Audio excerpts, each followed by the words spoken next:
ఒక బ్యాటరీ 88 నుంచి 112 అంటే 98 108. Hello guys, welcome back to my channel. So ఈరోజు మనం నా ఈ బైక్ని మైలేజ్ టెస్ట్ చేస్తున్నాం. సో దీనికి పెట్రోల్ ఉన్నది కదా, మైలేజ్ కాదు, బ్యాటరీ టెస్ట్ చేస్తున్నాం. సో ఈ బైక్ ఎంత దూరం వెళ్తుంది, ఐ మీన్ ఎన్ని కిలోమీటర్స్ వెళ్ళగలుగుతాం మనం అనేది టెస్ట్ చేద్దాం ఈరోజు. సో దానికి ముందు నేను ఇంకోటి ఆర్డర్ పెట్టుకున్నా. సో ఈ మడ్ గర్డ్స్, దీన్ని ఇన్సర్ట్ చేద్దాం బైసైకిల్కి. సో ఇది లేక చాలా ఇబ్బంది అవుతుంది నాకు. ఇక్కడ ఏంటంటే టోటల్లీ స్నో ఉంటుంది అండ్ ఆల్సో రైన్ కూడా వస్తుంది అప్పుడప్పుడు. సో బ్యాక్ మొత్తం నా మీద పడిపోతుంది డస్ట్ అంతా. సో అది పడకుండా ఇది పెట్టుకోవాలి పక్క. ఫస్ట్ ఇది అవసరమే ఉండదు అనుకున్నా, బట్ నాకు కంపల్సరీ అనిపిస్తుంది.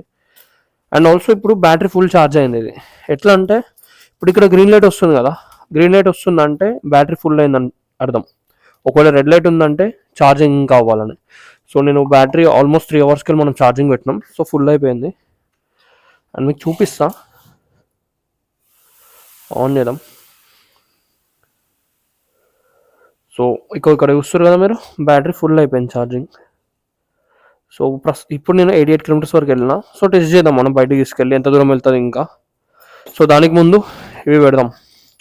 Let's go guys.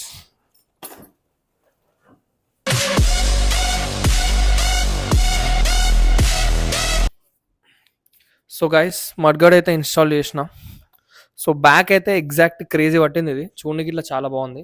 ఫ్రంట్కి వచ్చేసి ప్రాబ్లం ఏంటంటే మన బైసైకిల్కి లైట్ ఉంది కదా, సో దీన్ని టోటల్గా మనం 3 టైప్స్లో పెట్టవచ్చు అనమాట. ఒకటేమో ఇక్కడ పెట్టవచ్చు, ఇంకోటేమో ఇక్కడ పెట్టినాం, ఇంకోటి అది మనకు ఆప్షన్ అది లేదు. సో ఇక్కడ ప్రాబ్లం ఏమైందంటే ఇది ఉంది కదా, ఇది మనం తీసేయాలి. తీసేస్తే ఎగ్జాక్ట్ ఫిట్ అవుతుంది. బట్ మనకి లైట్ కూడా అవసరం, ఎందుకంటే మనం నైట్ కూడా ట్రావెల్ చేస్తాం. సో ఇట్లయితే అడ్జస్ట్ చేసిన నేను. ఇప్పుడు ఏమవుతుందంటే వాటర్ ఏమన్నా స్నో ఇట్లా ఏమన్నా పడ్డా అని లైట్ మీద ఇట్లా పడుతుంది. ఏం కాదు, లైట్ క్లీన్ చేసుకుందాం. సో ఇట్లయితే అడ్జస్ట్ చేసిన ఇప్పుడు ఓవరాల్గా చాలా బాగుంది. ఇప్పుడే రెడీ అయిన రాయల్ ఎన్ఫీల్డ్ లెక్క ఉంది. సూపర్. సో ఇప్పుడు మన బ్యాటరీ టెస్ట్కి అయితే వెళ్ళిపోదాం. సో బ్యాటరీ అయితే ఇప్పుడు ఫుల్లీ ఛార్జ్ అయి ఉంది. సో ఇప్పుడు నేను డైరెక్ట్ కిందకి వెళ్ళేసి స్టార్ట్ చేసేస్తా. Let's go guys.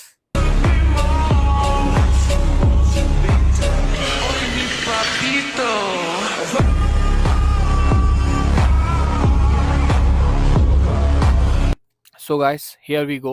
ఇప్పుడు మన బ్యాటరీ టెస్ట్ని అయితే స్టార్ట్ చేద్దాం. సో వెళ్ళేటప్పుడు నాకు నేను కవర్ చేసుకోవడం అయితే చాలా ఇంపార్టెంట్. లైక్ ఇప్పుడు నేను హెల్మెట్ పెట్టుకున్న, గ్లౌజ్ ఇవన్నీ, ఎందుకంటే బయట చలి మాత్రం మామూలు ఉండదు. కొద్దిసేపు ఉన్నప్పుడు ఏమనిపించదు, కానీ కొంచెం ముందుకు వెళ్ళినాక చాలా చలి వేస్తుంది. సో గ్లౌజెస్ కూడా చాలా కంపల్సరీ. అండ్ నా ఫోన్ హోల్డర్ ఉంది కదా, ఇదైతే చాలా బాగుంటుంది. దారిలో ఏమన్నా అడ్డం వచ్చినా అని, దీని మీద ఇట్లా స్పీడ్గా వెళ్ళి గుంతలున్నా అని, దాని నుంచి వెళ్ళి ఫోన్ అయితే పడే ప్రసక్తే లేదు. చాలా బాగుంటుంది. సో బ్యాటరీ అయితే ఆన్ చేసుకున్నాం.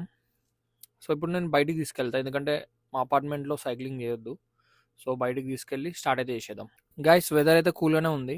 కొంచెం సన్నీ ఉందని మీకు అనిపిస్తుంది, బట్ చాలా చలి ఉంటుంది. అది మనం ఇక ట్రావెల్ చేసేటప్పుడు అయితే కవర్ వేసుకోకపోతే, అసలు లిటరల్లీ గ్లౌజ్ వేసుకోకపోతే మాత్రం చేతులు అయితే అయిపోతాయి, అసలు స్పర్శ పోతుంది కొద్దిసేపటికే. సో ఇక మన రైడింగ్ అయితే స్టార్ట్ చేసేద్దాం. సో ఇప్పుడు నేను ఇప్పుడు అసిస్ట్ మోడ్ 1 పెట్టుకున్నా. సో దీంట్లో మొత్తం 3 అసిస్ట్ మోడ్లు ఉంటాయి. లెవెల్ 1 ఉంటుంది, లెవెల్ 2 ఉంటుంది, లెవెల్ 3 ఉంటుంది. 1లో ఒక టైప్ ఆఫ్ స్పీడ్ వెళ్తాం మనం, లైక్ లో స్పీడ్ అనుకోండి. 2లో ఇంకొంచెం ఎక్కువ వెళ్తాం, 3లో ఇంకా కొంచెం ఎక్కువ వెళ్తాం. సో బేసికలీ ఇప్పుడు నేను స్టార్ట్ చేస్తుంది 1 స్పీడ్ మీద. సో మనం 1 తోటే స్టార్ట్ చేద్దాం. Let's go guys. బైసైకిల్ అయితే రైడింగ్ చాలా స్మూత్ ఉంటుంది. అండ్ ఆల్సో ఇప్పుడు ఇక్కడ కార్లు, బైక్లు ఎట్లా వెళ్తాయో అదే రూల్స్ ఫాలో అవుతూనే వెళ్ళాలి. బైసైకిల్కి ఏంటంటే సపరేట్ ఒక వే ఉంటుంది. ఈ వీడియో మొత్తం చూస్తే మీకే అర్థమైపోతుంది. సో బైసైకిల్కి ఏ రూట్ ఉంది, నేను ఎక్కడ వెళ్తున్నా అనేది. సో ఎండ్ వరకు చూడండి గైస్. అండ్ సిగ్నల్స్ కూడా ఫాలో అవ్వాలి. ఇప్పుడు ఇక్కడ రెడ్ పడ్డది కదా, సో నేను అక్కడ ఆగి తీరాలి. వీడియో స్టార్ట్ చేసేటప్పుడు మన బైసైకిల్ 88 కిలోమీటర్స్ ట్రావెల్ చేసింది. సో ఇప్పుడు 88 నుంచి వెళ్ళి ఎన్ని కిలోమీటర్స్ వరకు మనం ఈ బ్యాటరీ తోటి వెళ్ళగలుగుతామో టెస్ట్ చేద్దాం ఇప్పుడు. సో గైస్, ఇప్పుడు ఎగ్జాక్ట్లీ 10 కిలోమీటర్స్ అవుతుంది. 88 నుంచి 98కి వచ్చినాం. ఒక బ్యాటరీ పాయింట్ తగ్గింది అంతే. సో ఈ లెక్క ప్రకారం లైక్ 5 పాయింట్స్ ఉన్నాయి కదా, 10 కిలోమీటర్స్ ఇచ్చినా అని ఒక పాయింట్ తోటి నేను ఈజీగా 50 కిలోమీటర్స్ ట్రావెల్ చేయగలుగుతా. అండ్ ఆల్సో ఇప్పుడు నేను వెళ్తుంది ఫుల్ మ్యాక్స్ స్పీడ్లో. సో తక్కువ స్పీడ్లో ఏం వెళ్ళట్లేదు నేను. ఏమైనా డిఫరెన్స్ వస్తుందా అంటే వస్తుంది, ఎందుకంటే నేను తక్కువ స్పీడ్ పెట్టుకుంటే బ్యాటరీ కన్సప్షన్ తక్కువ ఉంటుంది. ఇప్పుడు నేను మ్యాక్స్ స్పీడ్లో పెట్టుకుంటున్నా కదా, నేను మోస్ట్లీ మ్యాక్స్ స్పీడ్లోనే వెళ్తాను. సో మ్యాక్స్ స్పీడ్లో ఎన్ని కిలోమీటర్స్ వస్తుందో టెస్ట్ చేద్దాం గైస్. సో ఇప్పటిదాకా నేను డౌన్ టౌన్ నుంచి వెళ్ళి బయటికెళ్ళినా, డౌన్ టౌన్ బయటికెళ్ళినా. ఇప్పుడు మళ్ళా నేను డౌన్ టౌన్ సైడ్ వెళ్తున్నా. వావ్! ఇక్కడ చూడండి సైబర్ ట్రక్ ఉంది. క్రేజీ ఉంది కదా! ఎప్పుడు నడుపుతామో ఇలాంటి బండ్లు. నేనుంటున్న సిటీ క్లీవ్‌లాండ్. సో, క్లీవ్‌లాండ్ డౌన్ టౌన్‌లో నేనుంటా. ఇప్పుడు మళ్ళా నేను డౌన్ టౌన్‌కెళ్తున్నా. సిటీ బయటికొచ్చాను నేను. చాలా దూరం ట్రావెల్ చేసిన. లైక్ మీరు చూస్తున్నారు కదా 10 కిలోమీటర్స్ బయటికొచ్చినాం మనం. జస్ట్ ఇప్పుడే టర్న్ చేసుకొని మళ్ళా క్లీవ్‌లాండ్ డౌన్ టౌన్‌కెళ్ళిపోతున్నా నేను. And also one more thing. ఇప్పుడేందంటే లైక్ చాలా సిగ్నల్స్ ఉంటాయి. డౌన్ టౌన్‌కెళ్తే అయితే చాలా సిగ్నల్స్ ఉంటాయి. మనం ఊకే ఆపడం, స్టార్ట్ చేయడం అయితది. అప్పుడు బ్యాటరీ కన్జంప్షన్ కొంచెం ఎక్కువుంటది. ఇప్పుడేందంటే నేను ఒక ఫ్లోలో ఎళ్ళిపోతున్నా స్ట్రెయిట్‌గా. సో, ఇక్కడ కూడా మనకు చాలా డిఫరెన్స్ వస్తది. సో, గైస్ సక్సెస్‌ఫుల్లీ డౌన్ టౌన్‌కైతే వచ్చేసిన. గైస్ చిన్న ప్రాబ్లమ్ వచ్చింది. ఏమైందంటే ఇప్పుడు నేను ప్రెజెంట్‌గా గోప్రోలో షూట్ చేస్తున్నా. లైక్ నా హెల్మెట్‌కి గోప్రో పెట్టుకొని. బట్ నా గోప్రో ఛార్జింగ్ అయిపోయింది. ఇప్పుడు నేను మొబైల్‌లో షూట్ చేస్తున్నా యాక్చువల్‌గా. బట్ చాలా దూరం అట్లా వన్ హ్యాండ్‌తో మొబైల్ పట్టుకొని నడపలేను. సో, నేనేం చేస్తా అంటే లైక్ డైరెక్ట్ నేను తిరుగుతా. ఇప్పుడు మీకు కిలోమీటర్స్ కనిపిస్తుంది కదా! సో, ఎంత దూరం వరకు వెళ్తదో అక్కడి వరకు షూట్ చేసి మీకు డైరెక్ట్ ఆ వీడియో క్లిప్ అప్‌లోడ్ చేస్తా నేను. ఎందుకంటే ఇది చాలా రిస్క్ నేను ఒక చేతిలో ఇట్లా పట్టుకొని షూట్ చేయడం. ఇది కరెక్ట్ కాదు. సో, బెటర్ నేను డైరెక్ట్ అక్కడ ఆగి మీకు ఎన్ని కిలోమీటర్స్ వెళ్ళినా అనేది ఎక్స్‌ప్లెయిన్ చేస్తా. సో గైస్ కంటిన్యూస్గా తిరిగిన. సో ఇప్పుడు నాకు 112 కిలోమీటర్స్ చూపిస్తుంది. సో మనం స్టార్ట్ చేసింది 88 నుంచి 112 అంటే 98, 108. సో ఆల్మోస్ట్ 24 కిలోమీటర్స్ అవుతుంది. సో ఇది మనం నేను మ్యాక్స్ అసిస్ట్ మోడ్ అంటే 3లోనే తిరిగిన ఇంతసేపు. సో ఇప్పుడు 24 కిలోమీటర్స్ అయింది కదా! ఇంకొక యావరేజ్ ఒక 6 వస్తుంది అనుకుంటున్నా 1 పాయింట్ మీద. సో అరౌండ్ 30 వస్తుంది నాకు. ఐ మీన్ అసిస్ట్ మోడ్ 3లో పెట్టుకుంటే, మ్యాక్స్ స్పీడ్లో పెట్టుకుంటే 30 కిలోమీటర్స్ దాకా వస్తుంది.